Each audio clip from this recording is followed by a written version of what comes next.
Welcome to the Crypto Nest. So I want to cover the biggest news in the last 2 weeks, let's say.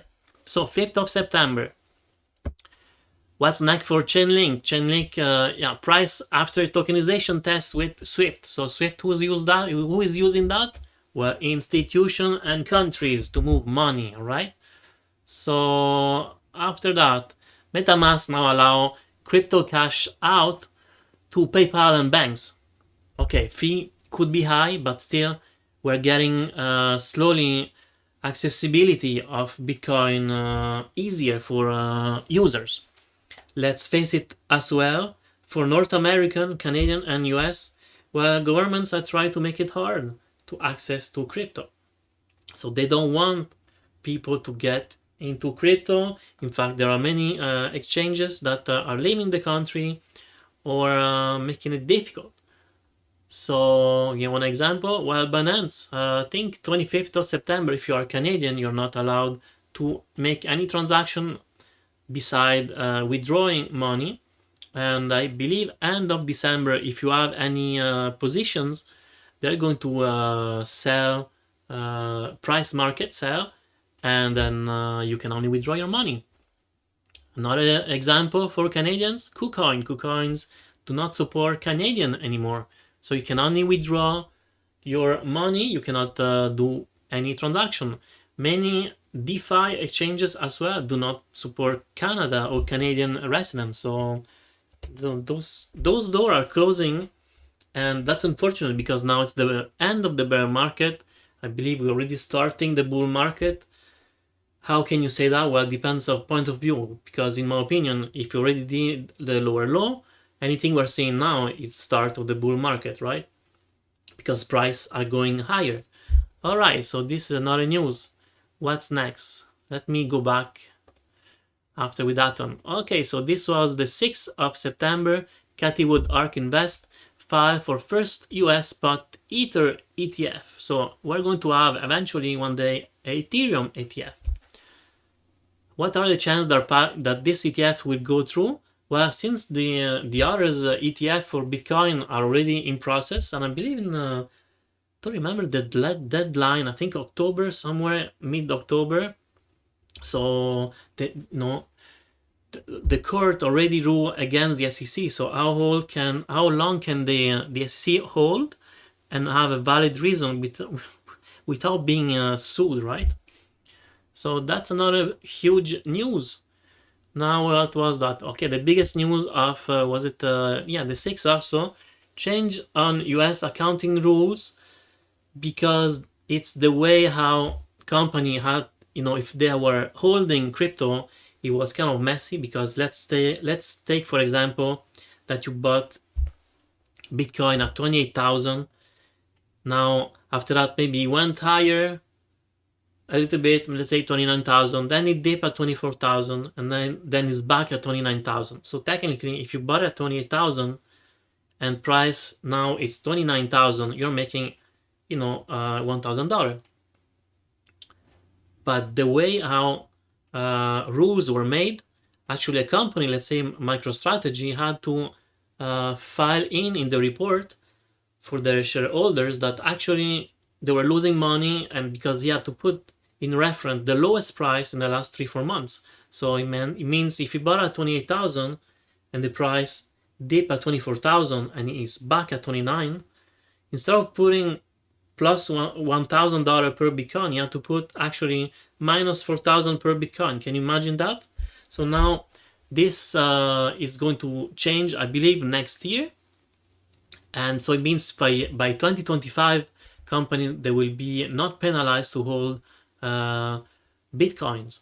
So that's going to be very bullish, because I believe that since the halving, I think it's May or June next year, 2024, maybe company they will take the chance now, because we're going to start to be in a bull run, and by the time the law change of the bookkeeping, then they will be good to go, right? So this is going to have a big push eventually for Bitcoin as well.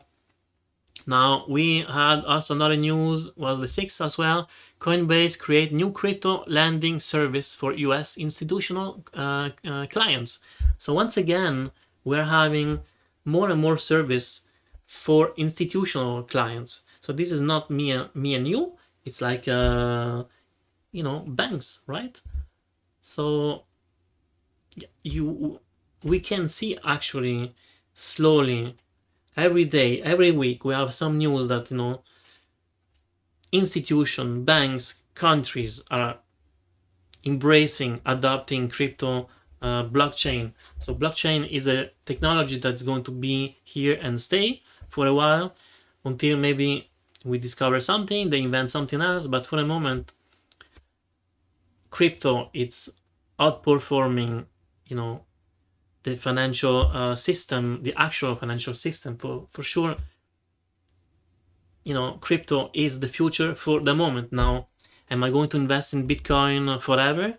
I don't know. Maybe in 50 years, 30 years, there will be something else. But for the moment, Bitcoin is the future, which has the most potential on everything, in my opinion, there is out there. Now, Ethereum, is it going to be there in 10 years? Maybe yes, maybe not. I'm not blindly, I would say, invested in Ethereum as I am in Bitcoin, because even though Ethereum is great, but it has many issues. Could it be that in 10 years Ethereum is going to dip and another crypto chain, blockchain, is going to take over? Maybe, I don't know, Cardano? Who knows? Everything is possible. Is it possible that Ethereum and Cardano, they will coexist? Also very possible. Maybe this is one point of view, right? I don't have a crystal ball. Maybe Cardano is going to be used by I don't know, the third world growing countries, and Ethereum is more for the G7 or G20 countries. Who knows? Yeah, honestly, it's something that we can go back 10 years from now, and then let's see how it went, right?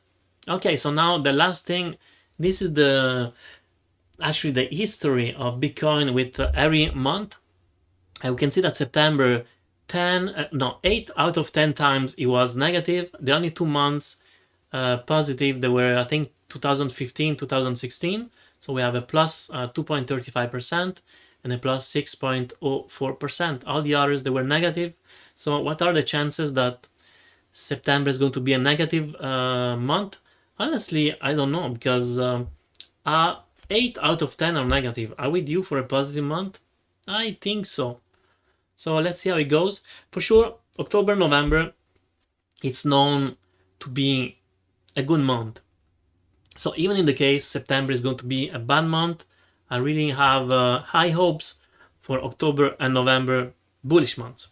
All right, so this is pretty much all for Bitcoin, I would say. Should we go? Let me go and do a quick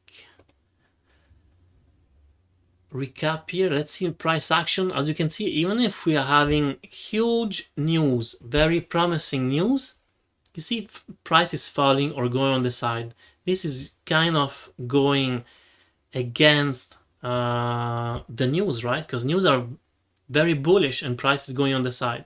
Now we can see RSI also, it's going up. So I would say this is a bullish divergence. Well, I would say you can see it. And yeah, actually, let's look at Solana, right? Partnership with Visa, and then look at that, price is still going down. So now, what are the chances that, could it be that Solana is going to explode pretty much soon? I believe so, because the price action is not following the news, and also maybe we start to have a bullish divergence here also as well, very, very mild though.